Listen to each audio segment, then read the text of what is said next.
Hello বন্ধুরা, দেখো আমি একটা জিনিস বানাবো। একটা আম নিয়েছি টুকরো করে কেটে, সেটাকে আমি মিক্সিং জারে ঢেলে নিলাম। আর নিয়েছি আগে থেকে জাল করে রাখা ঘন দুধের স্বর, ঠান্ডা দুধের স্বর।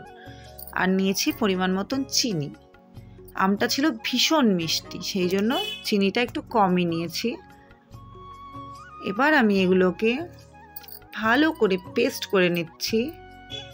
একটা ঘন পেস্ট তৈরি হবে। দেখো একটা বেশ ঘন পেস্ট তৈরি হয়েছে। আমি জানি না ঠিক কতটা হবে, আন্দাজ মতন নেওয়া হয়েছে। তো সবকটাতে ঢেলে নিয়ে আমি এগুলোকে ভর্তি করে করে সবকটাতে ঢালছি। ঢেলে নিয়ে আমি দেখছি যে 5টা ভরেছে, একটা খালি আছে। ঠিক আছে, কোনো ব্যাপার না।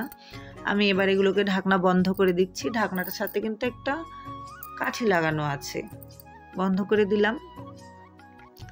এবার এগুলোকে আমি ডিপ ফ্রিজে 3 দিনের জন্য রেখে দিচ্ছি।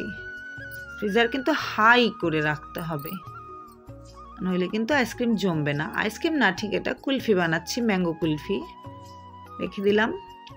আমি 3 দিন পরে বের করে নিচ্ছি। যত বেশি দিন রাখা যাবে ততটাই ভালো জমবে। 3 দিন পরে বের করে নিলাম। দেখো আমার মেয়ে ওটাকে খুলছে।